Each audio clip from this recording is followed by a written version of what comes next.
When David Cay Johnston was 19 years old, the San Jose Mercury hired him as a staff writer. His investigations over the next 4 decades appeared in that paper, the New York Times, the Detroit Free Press, the LA Times for a number of years, the Philadelphia Inquirer. He exposed LAPD political spying and brutality. He solved a vicious murder by confronting the real killer and winning freedom for an innocent man. He explained the economics of former GE CEO Jack Welch's retirement perks, prompting Welch to relinquish them. And he has probably covered Donald Trump for as long and as much as any other journalist. And in late 2016, David founded DC Report, an online journal covering the president's administration, their actions, and it also leads you to actions you can take in response to them. His books include Free Lunch, How the Wealthiest Americans Enrich Themselves at Government Expense and Stick You with the Bill. And that one won... No, it was the book before, Perfectly Legal, How the Tax System is Rigged for the Super Rich. That won a medal from IRE as the Investigative Book of the Year. Yeah. Another one, you can see the theme here, the fine print, how big companies use plain English to rob you blind.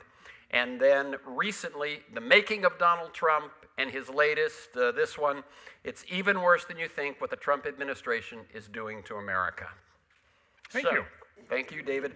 I've said you've covered him for a long time. How did you first encounter Donald Trump, and how did it happen that you've covered him ever since? Well, in the fall of 1987, the U.S. Supreme Court issued a ruling that Native American tribes, which are vanquished nations, could have casinos. And I immediately said to myself, well, the two of the big casino companies are owned by Holiday Inns and Ramada Inns, and there are no more four-leaf clovers to build motels at, so they're going to want to expand the casino business, and we're going to see casinos all across America within 20 years. I told this to an editor at the LA Times, who looked at me and said, "You can't possibly know that. That's ridiculous. I mean, it hasn't happened." And I said, "But of course it's going to happen. You look at the Supreme Court decision. Whatever the red man has, the white man will take away. It's our history." So I went to the Philadelphia Inquirer to cover Atlantic City because they were interested in this story. And almost immediately upon arriving there in 1988, I met Donald. And my first impression of him, we only spoke for a few minutes, but my first impression was, P.T. Barnum. Come see the Fiji Mermaid and the Amazing Two-Headed Woman. Except, of course, P.T. Barnum never hurt anybody and only tricked little children. Donald turned out to be quite different. Yeah. And because he had 2 casinos and was the dominant force in Atlantic City and was a big part of the story, I started asking about him, and his competitors said, Donald doesn't know anything about the casino business. Oh, come on. The guy owns 2 casinos. That can't be true. Go to the government officials. You need to understand, Donald is not an operator. And then I went to his own guys who went, oh yeah, Donald not only doesn't know anything about the business, he's messing it up. So I went to interview him for the first time at length. I, with the connivance of his own people, asked 4 questions that had falsehoods in them about gambling games. And he incorporated them back to me. And my immediate thought, having just come from here, was, we're California psychics. If your boyfriend's really true to you, well, we know because we're California psychics. He was just feeding back to me what he thought I wanted to hear. He's a con artist.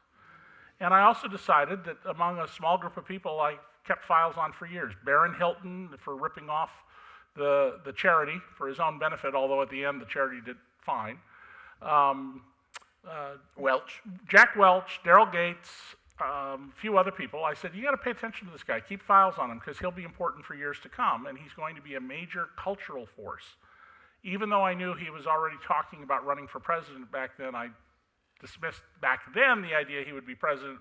When he announced in 2015, I was the only national journalist who said, might happen. You need to pay attention. Yeah, this time. This time. Right. This time. You tell us just a little bit about the writing and the sort of the reception and so on of the making of Donald Trump, and then we'll move to the new book. So as soon as Donald made his announcement, I started writing pieces, many of them aimed at my fellow journalists. One of them was called 21 Questions for Donald Trump, and things like tell us about, ask him about his deep involvement with this major cocaine traffic or involvement that makes no sense unless they were in business together, in which case everything he did makes perfect sense. And none of this was covered. And I was just appalled. And I would call editors I knew who were still there at the New York Times and the LA Times and friends I had at the Washington Post and other places, and I'd say, you guys, you need to cover it. This is a joke. It's a vanity project. Nothing will happen. By the time it was clear he was going to get the nomination, my efforts to get my book publisher and other publishers to do a book on him, because book publishing usually takes about a year, had not worked. My agent had just said, they're not going to do it. Nobody believes he's going to get the nomination. And then all of a sudden, out of the blue, I get a call from a publisher, a little publisher who specializes in QuickBooks, and they said, can you do a book in 21 days? And I said, no, but I could do one in 4 weeks. And I spent 27 insane days writing till I couldn't see straight and then going to sleep and making sure, with the help of one of my grown children, that we had 40 plus pages of notes in the back, and only from the public record, about who Donald is, about how he put a baby's life in jeopardy over money and said, he didn't bother him at all if the child had died. It's his own grandnephew. The ways he had cheated on his income taxes and sales taxes and all these other stuff that are in the public record that was not being reported on. Relationships with the mob. Oh, well, not just the standard Italian mob, but Russian language mobsters from Russia, Ukraine, Kazakhstan, Azerbaijan, Georgia, and many other criminals. And, hiring illegal immigrants and then refusing to pay them. So anyhow, we got this book out in August of 2016. It's in 11 languages now around the world. We may soon have a 12th. If anybody here has connections to a Farsi publisher, I really would like to get a Farsi language edition, because I'm pretty confident it would sell well in Tehran. And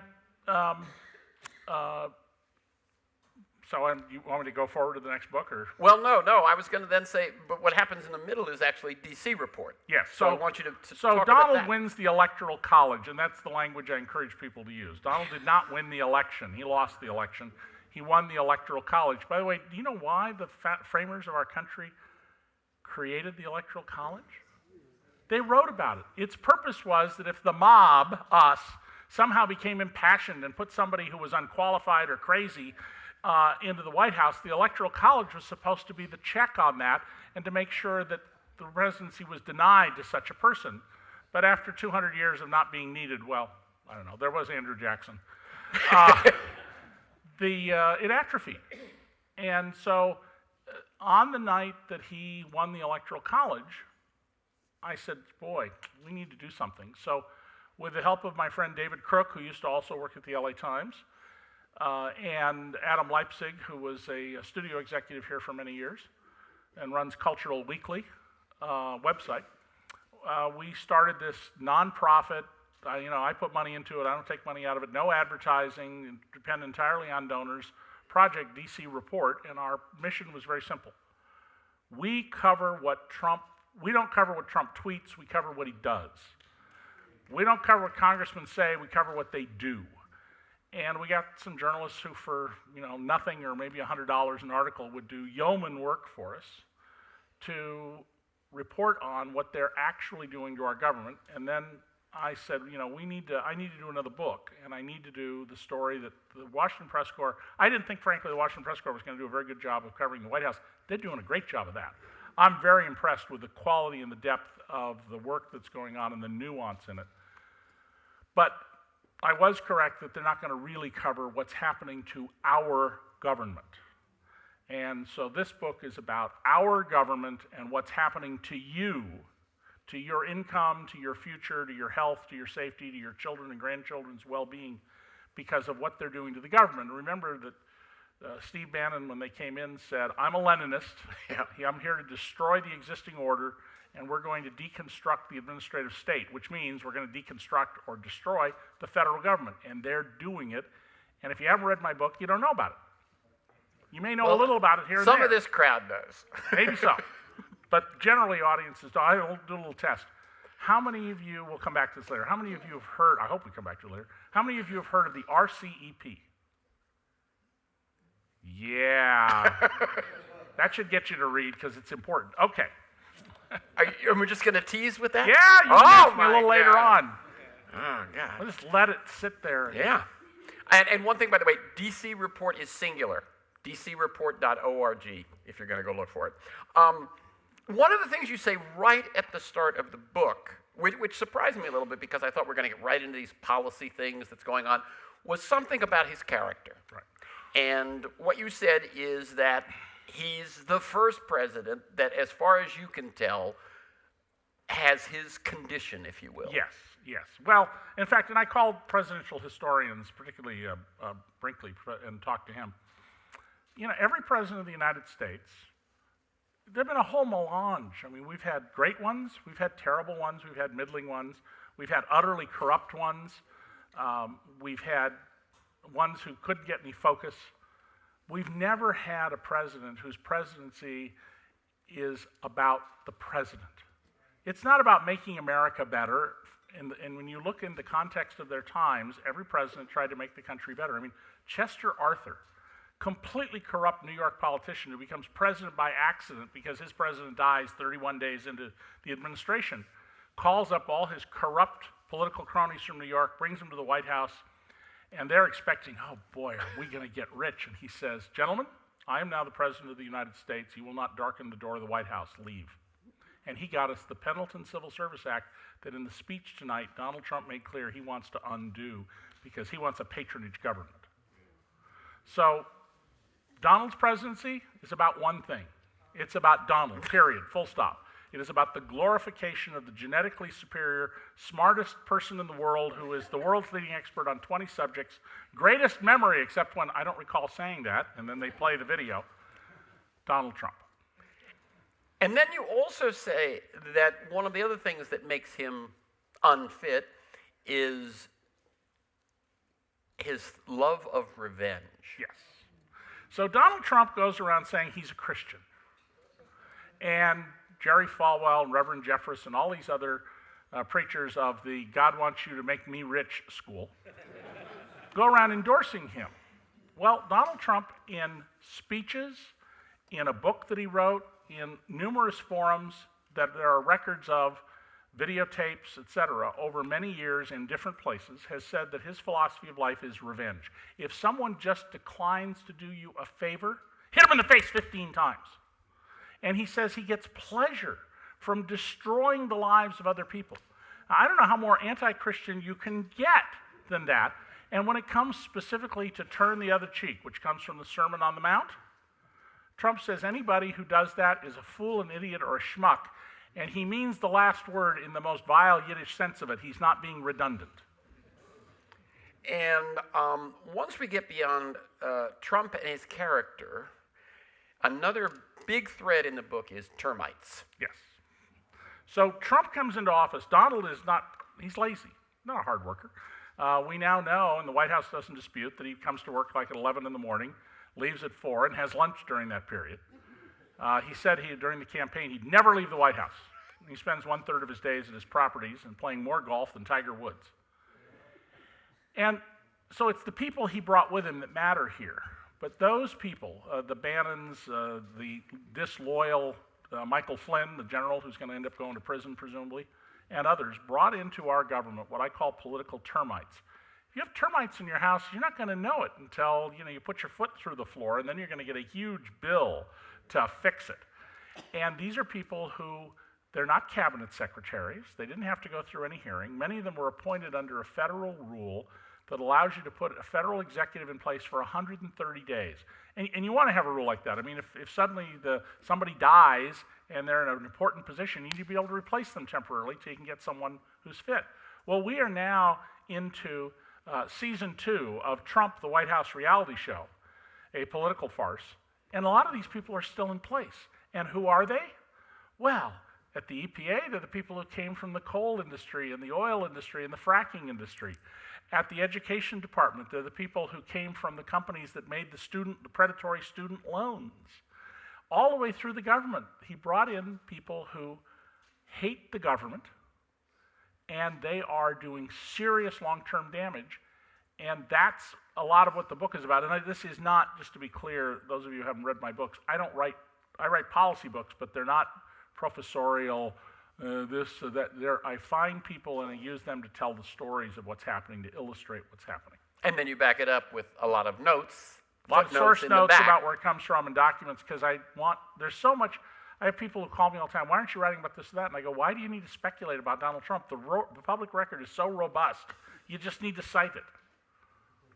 So let's talk not necessarily about the termites, but maybe the people who are at the level above the termites, some of the cabinet members. And what I'm going to do is I'm going to give you a name and tell us either the worst thing they've done or the thing we don't know.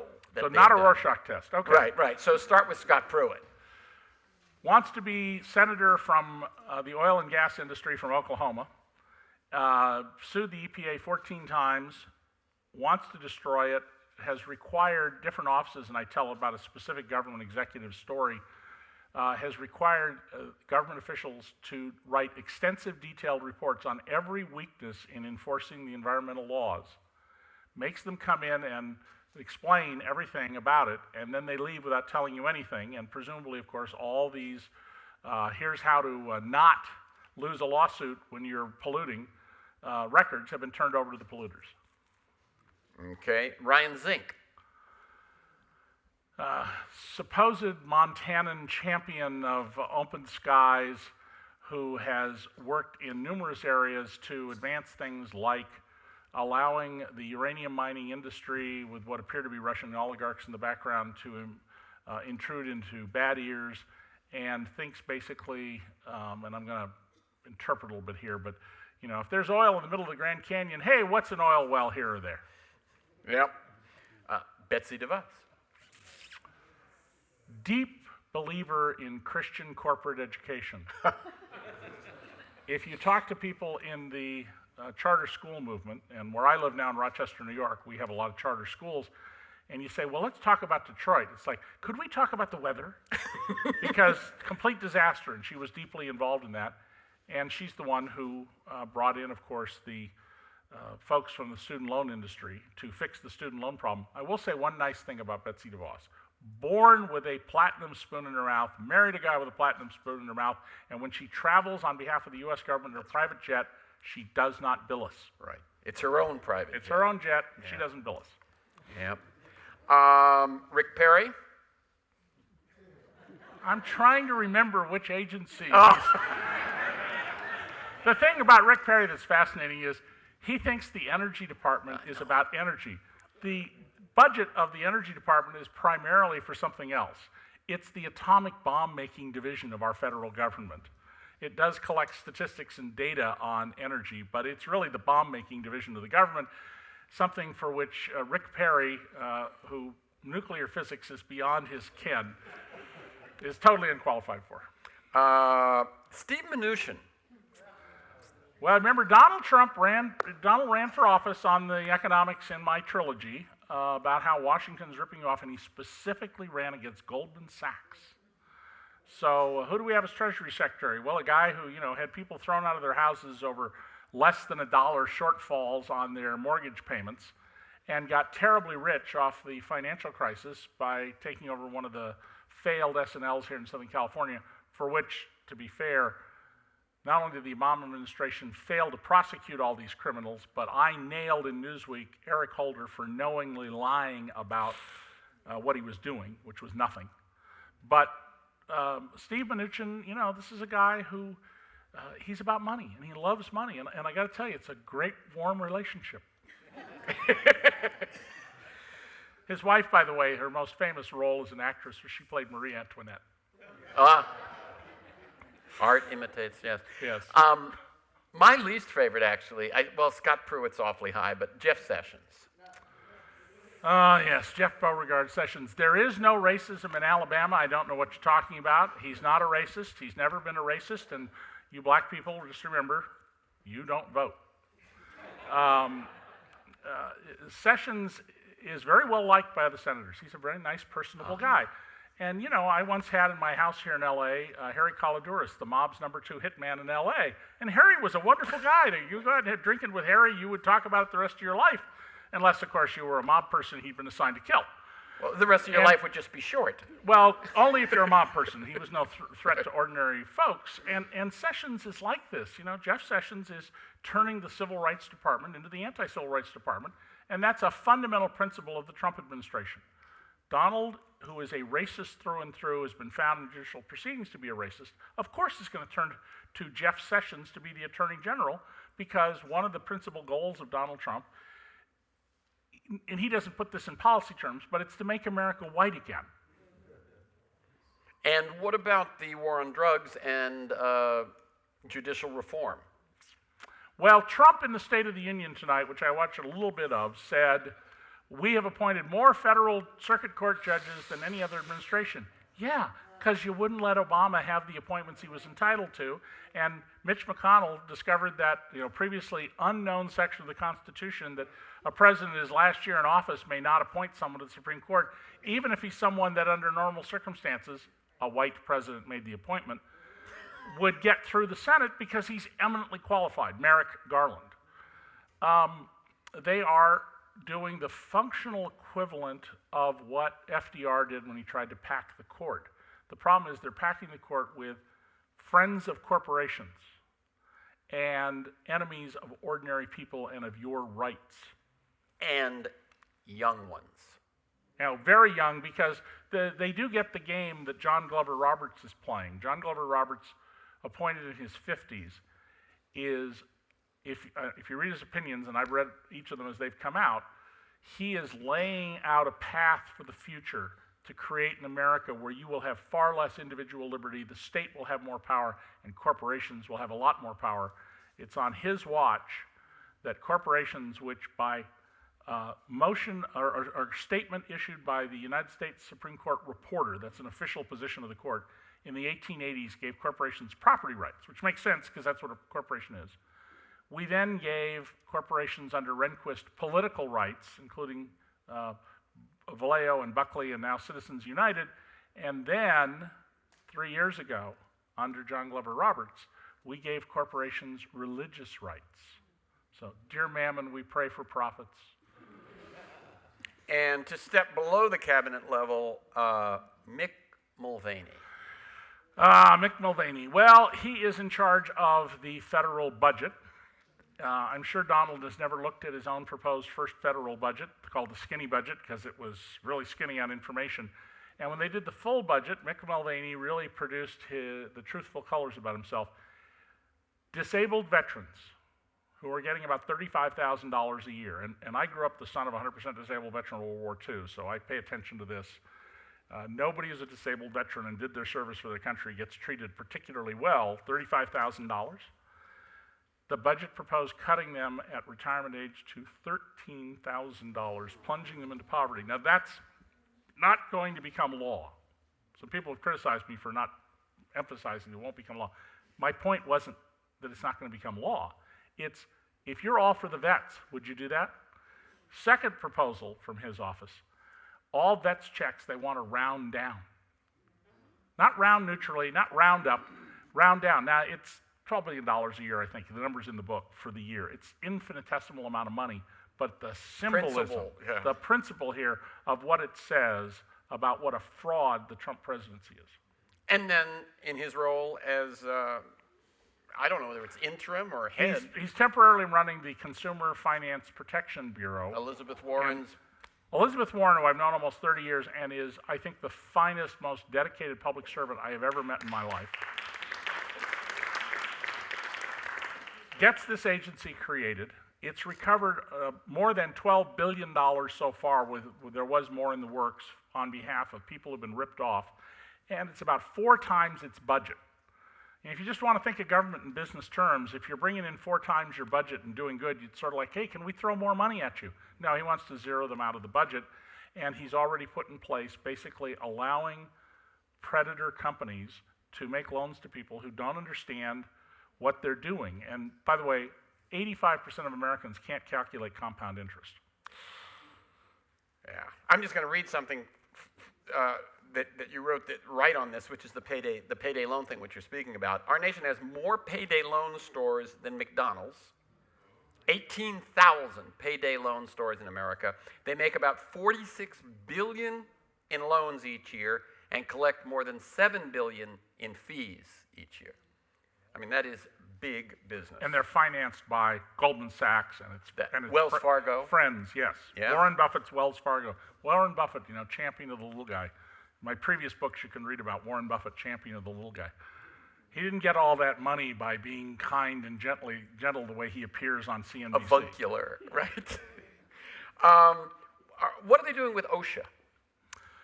Shortly after Occupational Safety and Health Administration, the Labor Department, shortly after Trump came into office, they stopped posting press releases about companies where workers die, where there's fines, and it's clear that the death of the worker was not, there are accidents, there really are, but these are ones that good practice would not have led to someone's death.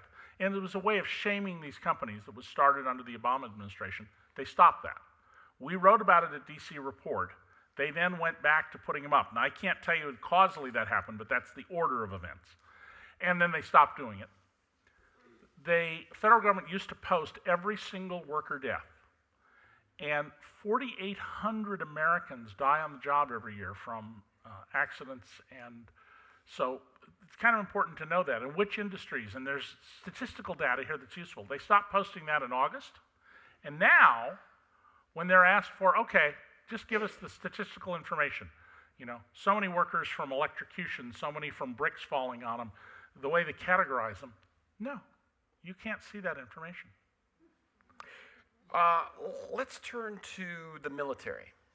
I think one of the points you make is that his very attitude about the military is the opposite of anyone who's really responsible within the military. Yeah. Well, Donald, his grandfather, came here as a draft dodger from Germany and lied to get a citizenship. Think about that one for a moment.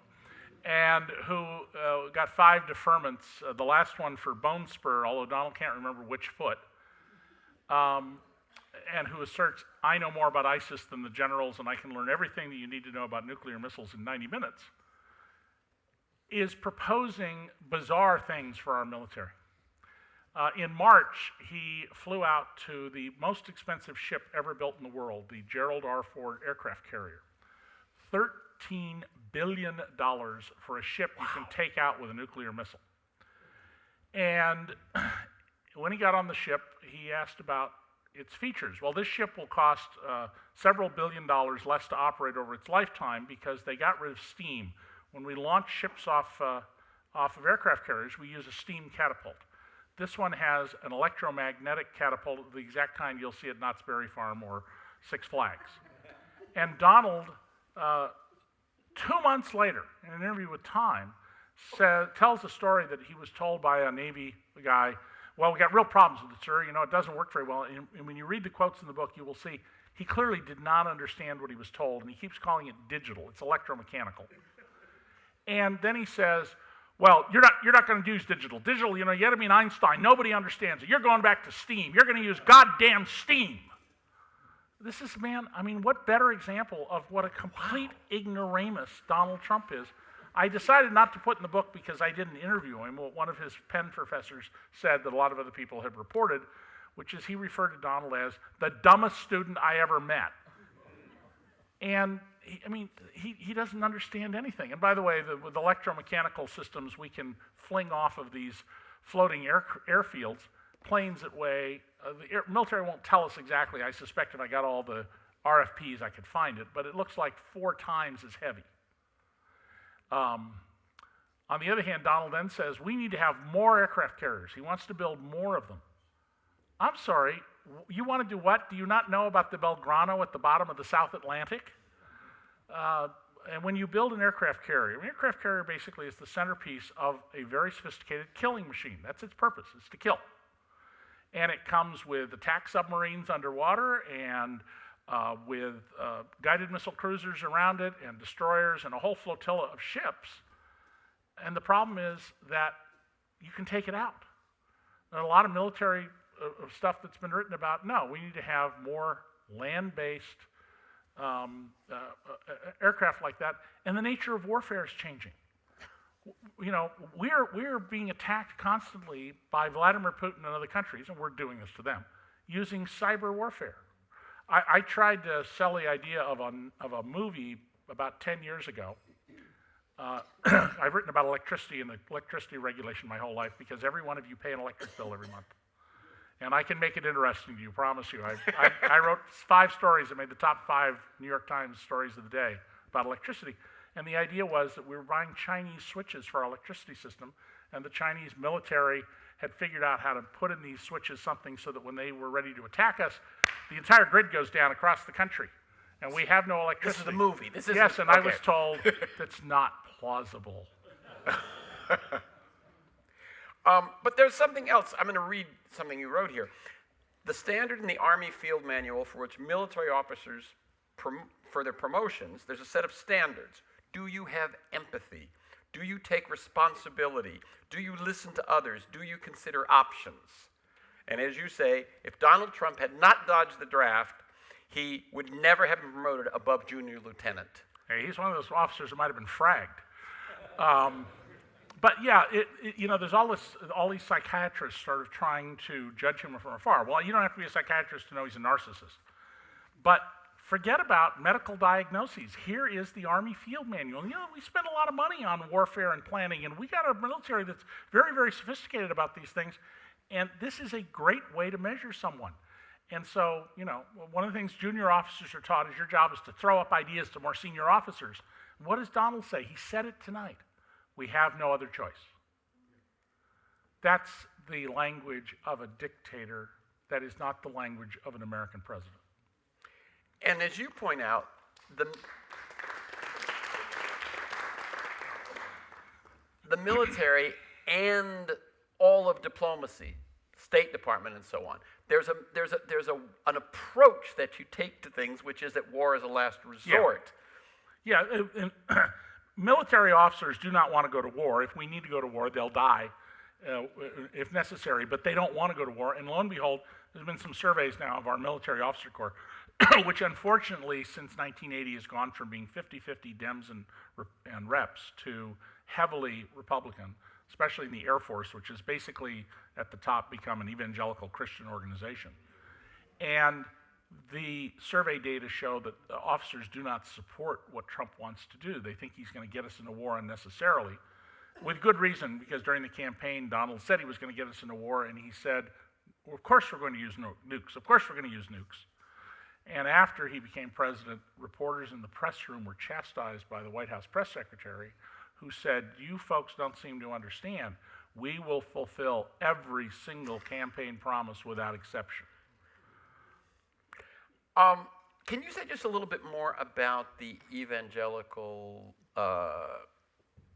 influence in the military? I have a friend who's quite high up at West Point, and he said that is the thing that scares him the most about all of the military.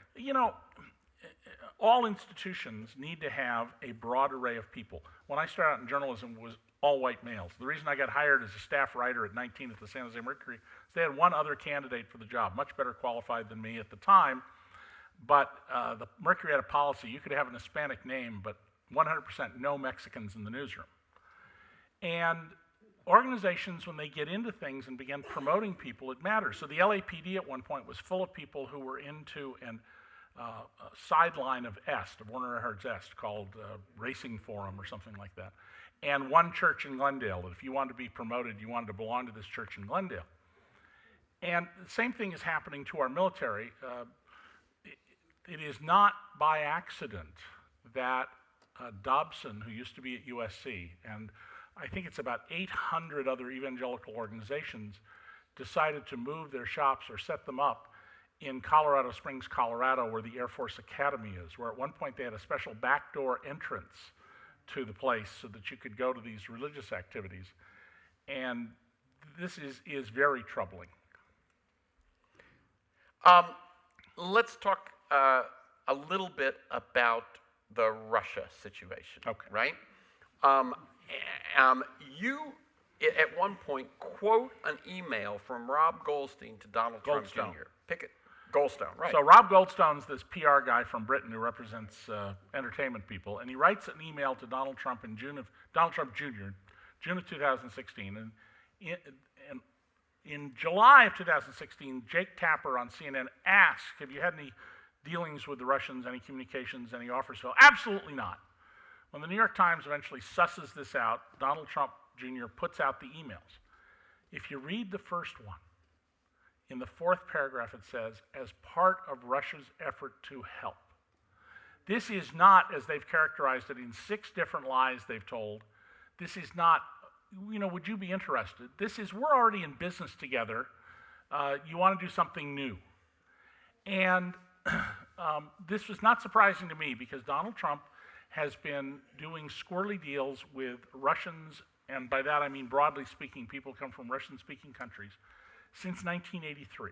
He has done deals that make no economic sense whatsoever, but as with his dealings with the cocaine trafficker, in this case make perfect sense if Vladimir Putin is looking on him in political terms as an investment. And in venture capital, you fund 100 you listen to 1,000 pitches, you fund 100 projects, 95 of them lose everything, 4 of them make back the money that the 95 lost, and 1 of them turns out to be Amazon or Alphabet.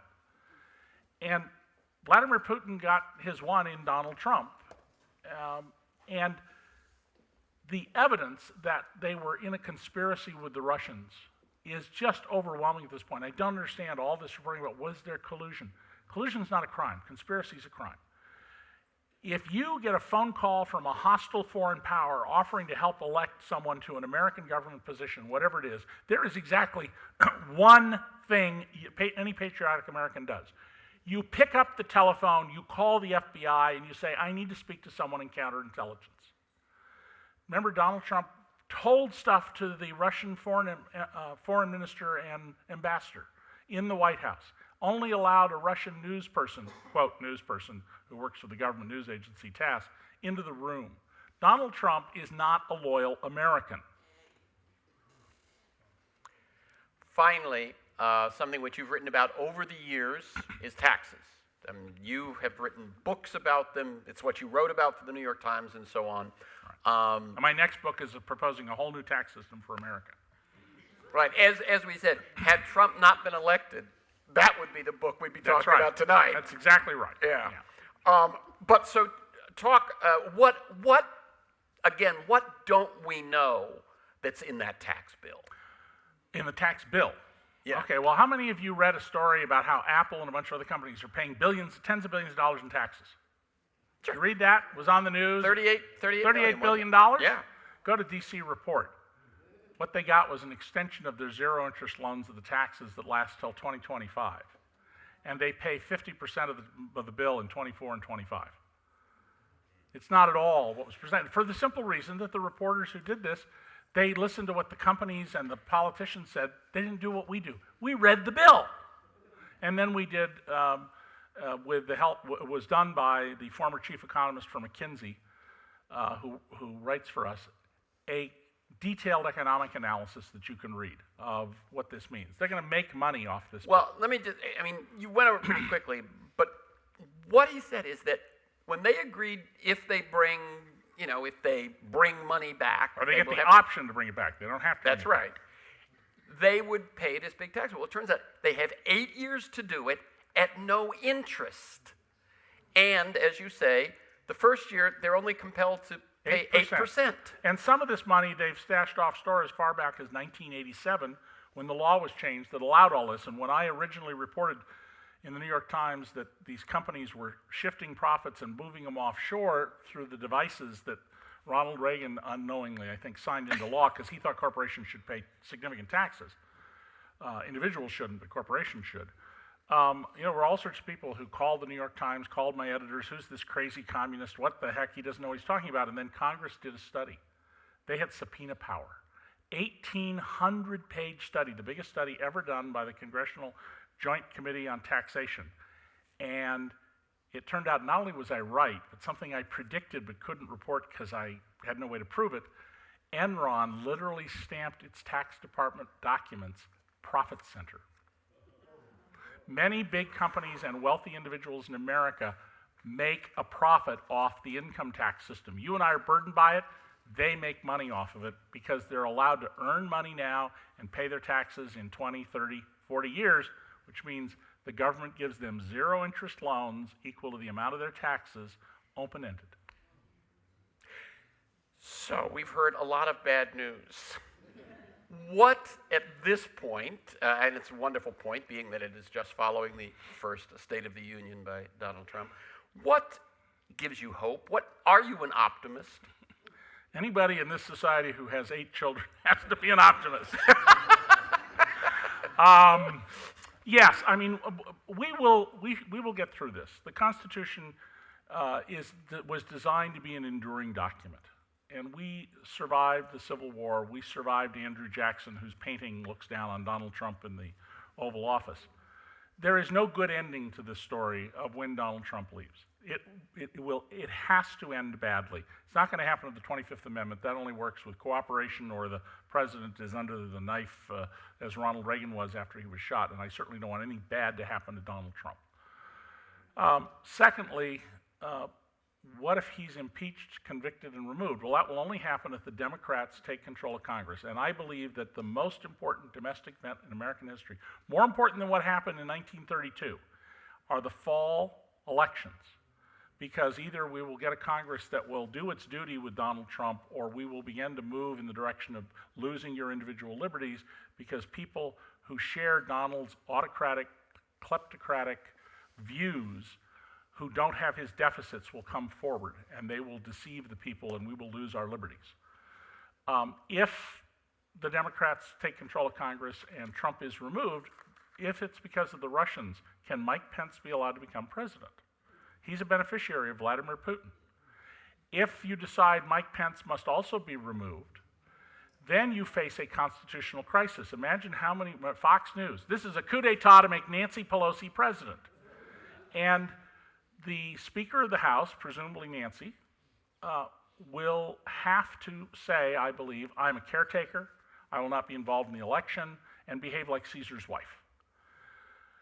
If Donald is not impeached, and we come to the elections in 2020, he may lose in the primaries. He might. And there will be people who want to remove him in those primaries. And if that happens, and remember, in states like California, you can easily switch to the other party. People did that with Thomas Kuchel in 1966. And he's voted out by his own party. Well, they stole the election. It's all fraud. You know, it's the George Bush Republicans, and they stole the election. And let's assume he gets renominated and he doesn't win. And he might win if he gets renominated, despite what you're seeing in the polls. What will he say? They stole the election, because he tells us Hillary lost the election. And when he leaves office, if it isn't at the end of 2 terms, and assuming he doesn't then insist we need a constitutional amendment to make him president for life, what will he do if he's removed for any reason? He will do exactly what you saw him do in the campaign, when he would say, beat that person up and I will pay your legal bills. He was trying to get votes when he said that. If removed from office, there'll be no restraint. Nothing to lose. He will foment violence and revolution against the government of the United States, because Donald Trump is not a patriot, unlike Richard Nixon. He is not a man with any respect for institutions. He is a man who has no respect for his family. He is a man who has respect for one thing, and that is the glorification of the genetically superior, smartest person in the world, greatest memory in the world, Donald Trump. Very good. Ted? All right, so it's that time of the evening when we invite questions from the audience. Just a quick reminder. Oh, I thought we were going to get something behind the curtain. Around here, questions typically start with a there W he is. or an H. Where's Ted? They are generally short. Only Terrence McNally gets to ask follow-up questions, and we do not believe in 2-part questions. Excuse me. Our first question. And always say, I'll come back to you. This really isn't that critical, but the smartest man in the world spent his first 2 years at Fordham University and his last 2 years being extraordinarily, Absent? yeah, you're being charitable. And I'm wondering, how did somebody who is just the opposite of what he thinks he is get into a place like University of Pennsylvania, where I thought you had to have a brain? Did his father write a great big fat check? Do we have any idea how he got in there? And she's from Pennsylvania. Yeah, The first time I was It's invited, such an insult that Yeah. that man went there. as somebody who grew up as a relatively poor kid, the first time I got invited to Yale, and they had 4 classes in a big auditorium, I thought, that's a great deal. And then I got asked a question that was so incredibly dumb, I thought to myself, I thought you had to be smart to get in Yale. No, you just have to have Daddy write a check. Donald studied in the Donald, unfortunately, in the book, I don't know how this happened. I say he earned a degree at Penn. He didn't. He was given a degree at Penn. And he studied in the real estate economics department, which had one professor, a real estate guy. Oh my and he God. was, almost nobody remembers seeing him at the time. I called Candace Bergen, who, for various reasons, she's come into my story since I was 20 years old, and she saw my name on the thing and went, oh God, what is it this time? And I said, I'm sorry to trouble you. She said, it's all right, what is it? And I said, I understand you went on a date with Donald. And Candace Bergen was a woman who enjoyed being a young woman in college. And I was expecting to hear something interesting, and she said, it ended early. But Donald did not, I mean, the fact, I tell in both books stories that show that he doesn't know anything about economics.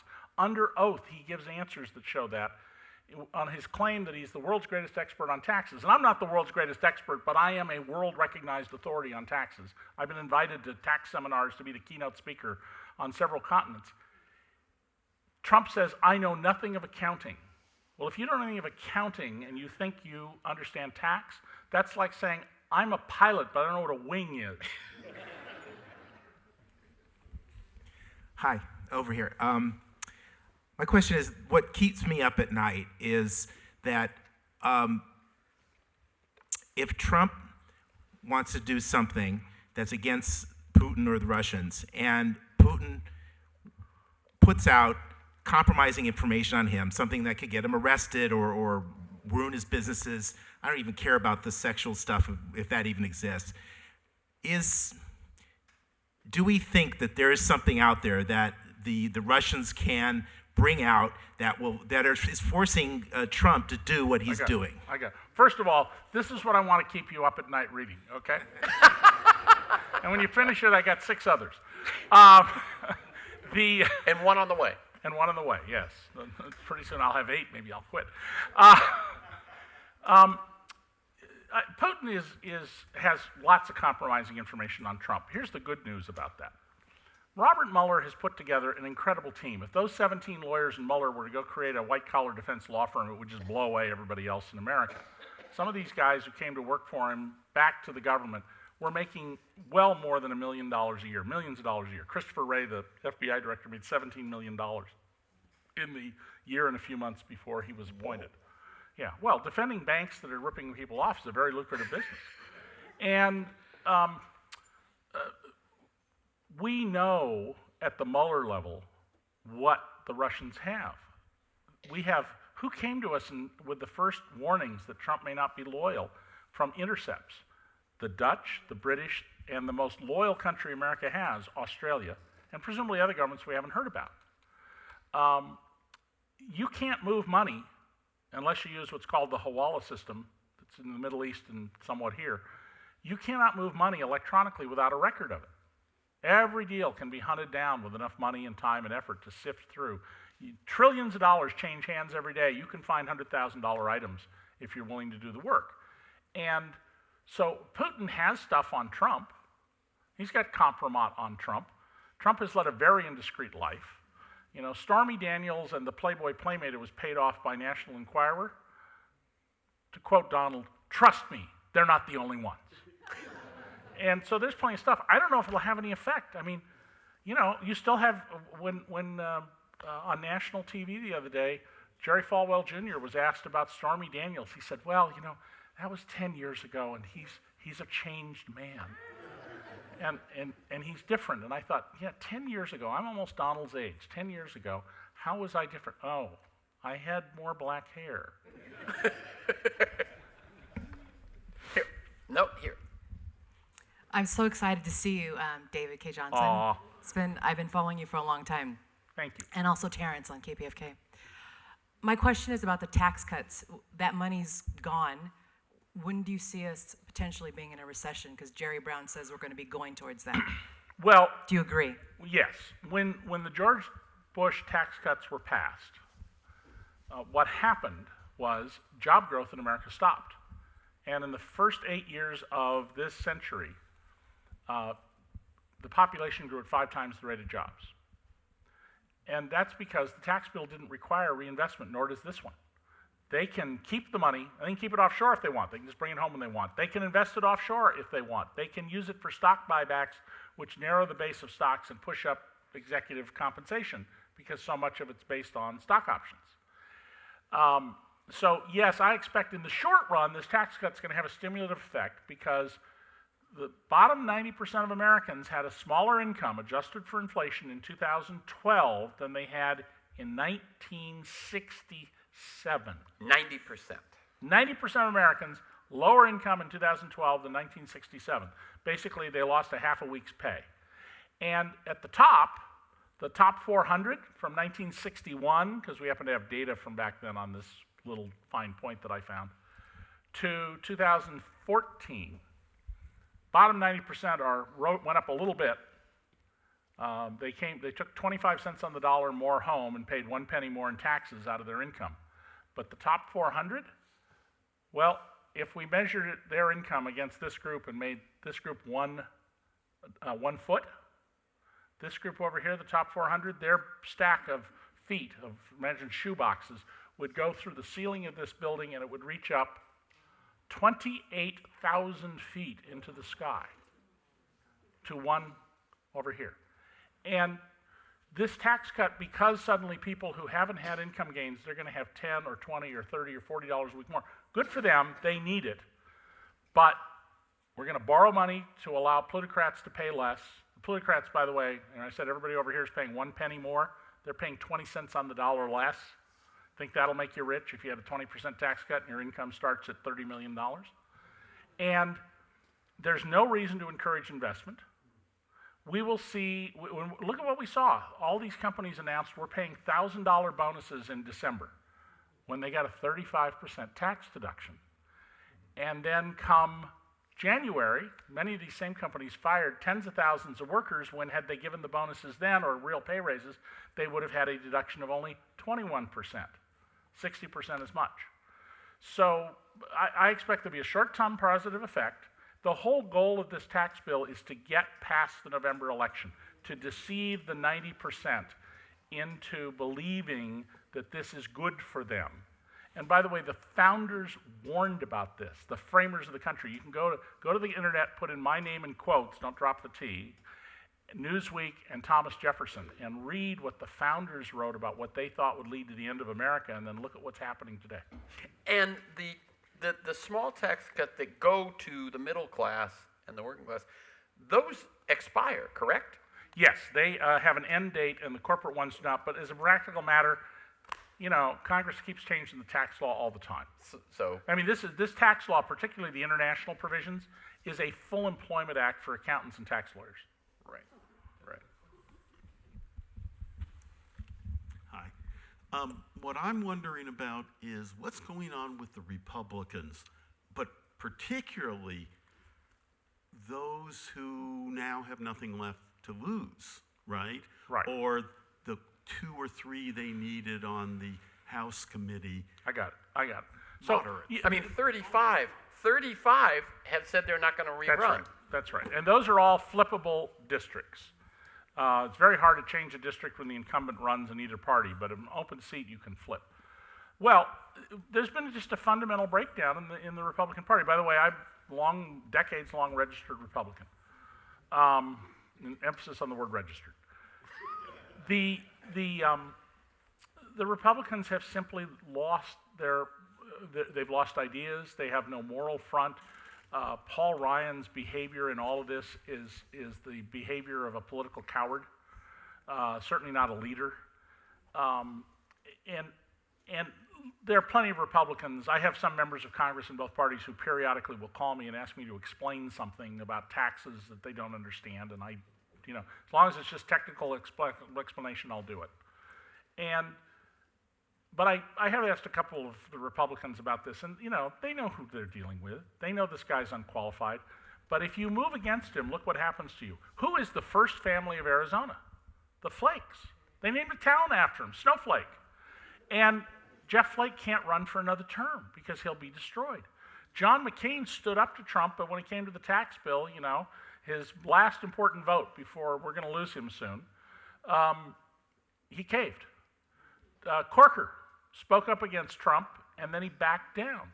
And that's because if you speak against Trump on the Republican side, they'll run somebody like Mike Lee against you.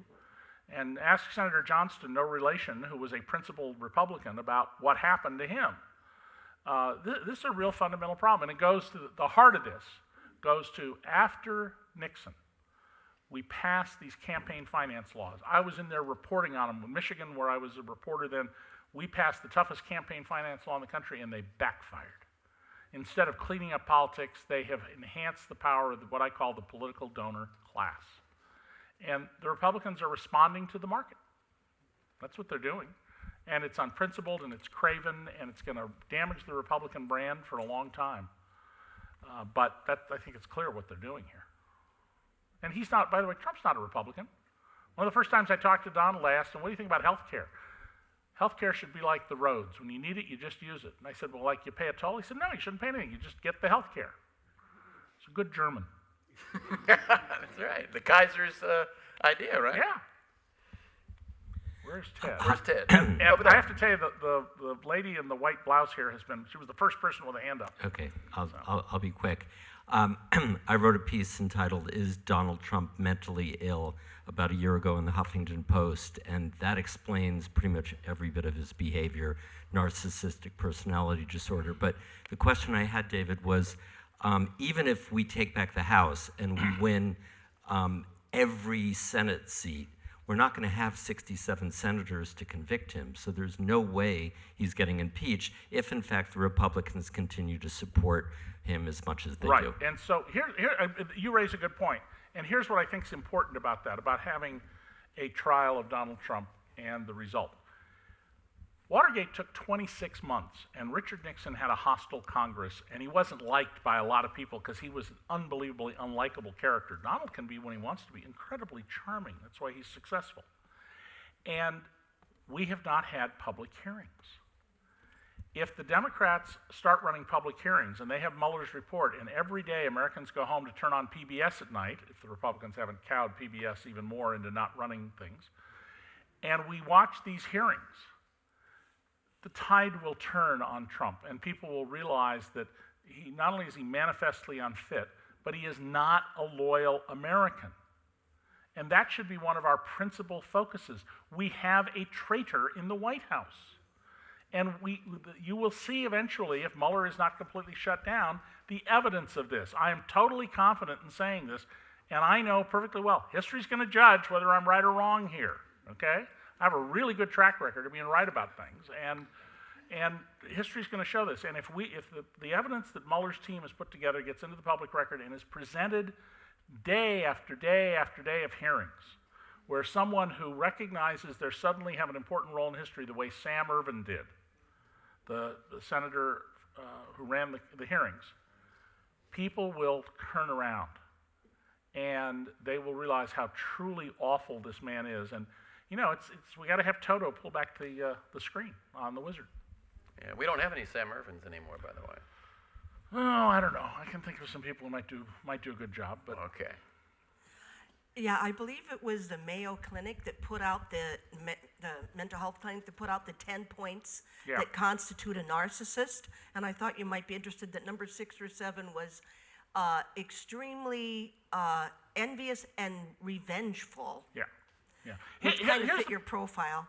Here's the problem I have with the psychiatric analysis of Donald. I'm not a psychiatrist. I can observe things about someone, but I'm not a medical doctor.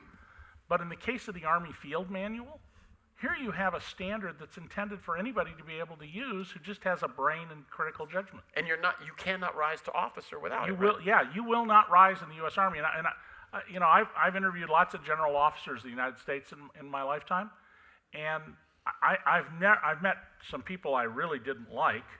I met some people I didn't particularly find that I wanted to trust with the safety of my country because I thought they were a little volatile.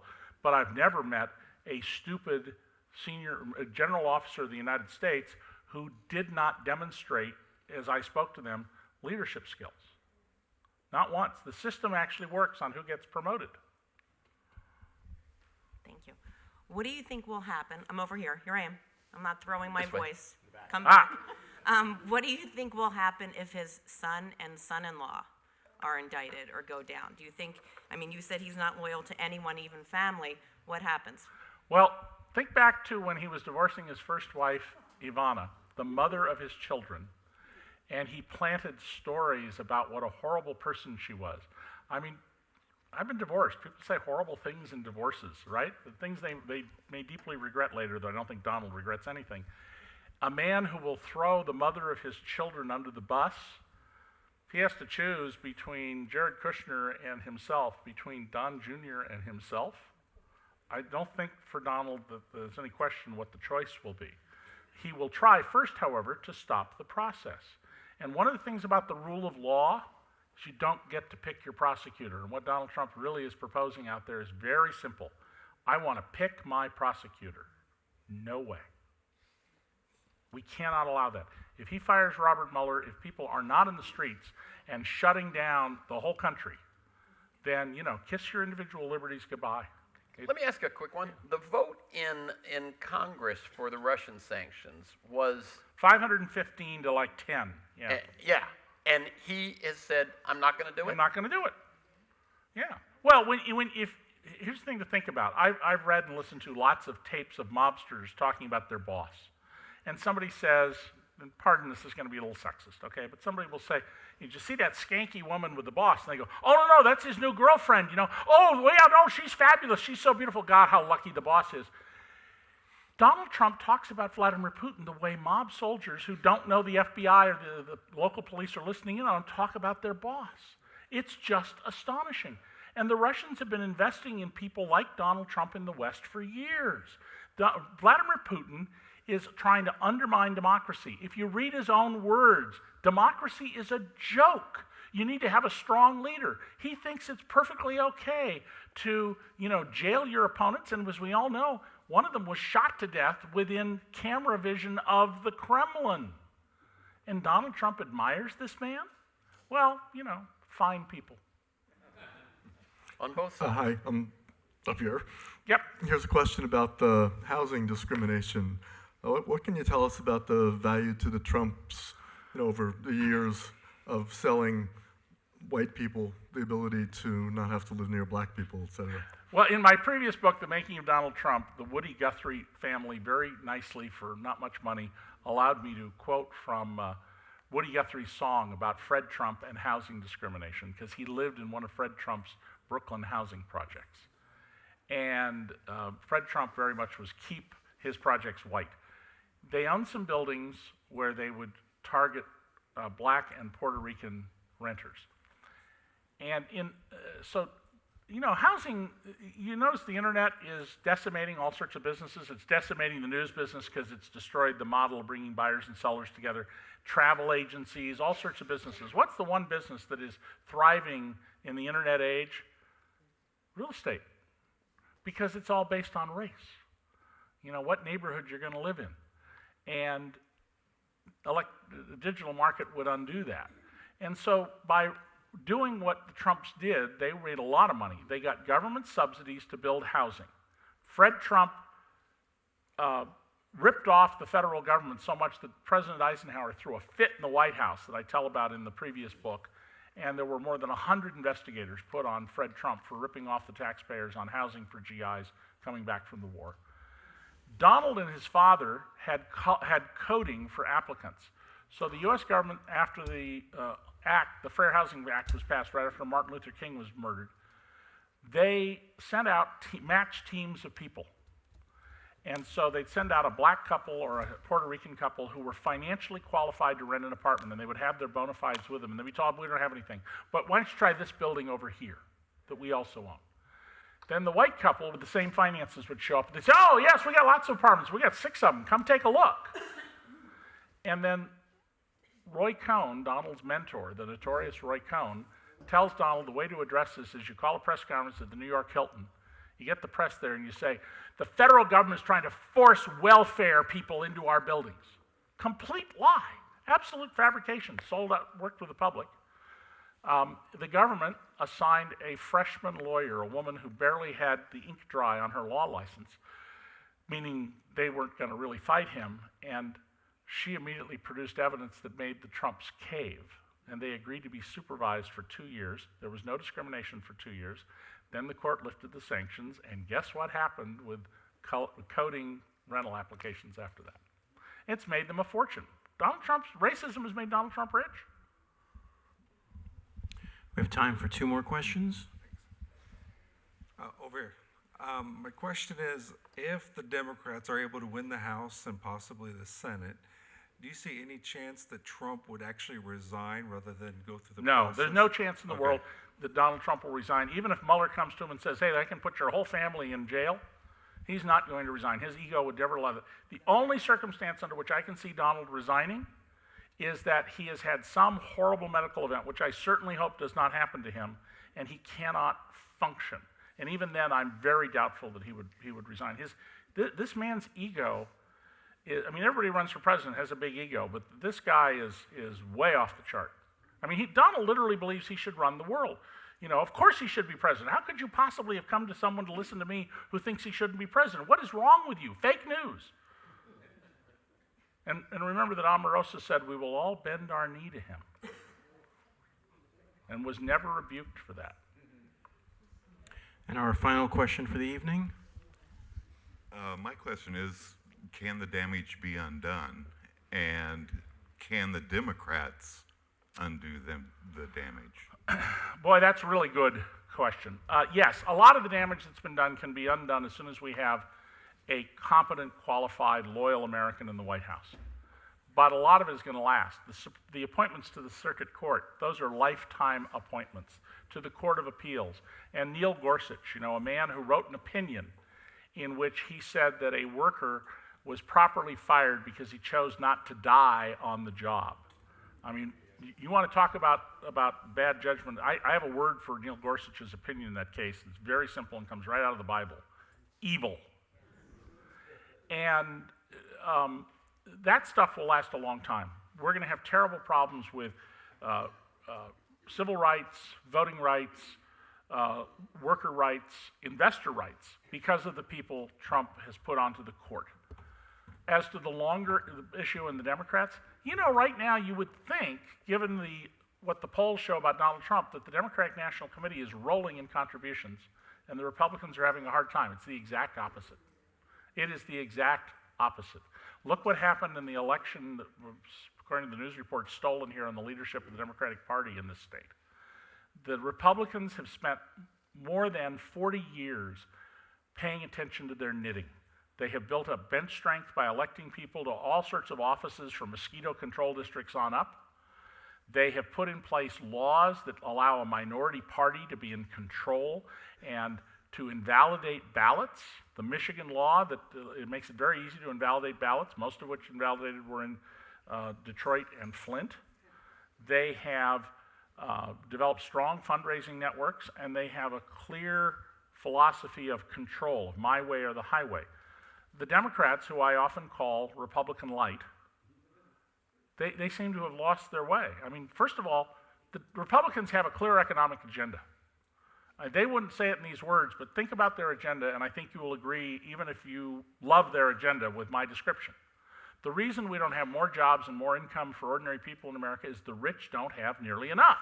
They don't have enough to invest, and we need to get them more. And the way we're going to get them more is we're going to cut their taxes, we're going to give them subsidies, we're going to let them use tax dollars, some of them taken from their own workers, to build factories and offices as we do in 20 states, instead of their own capital.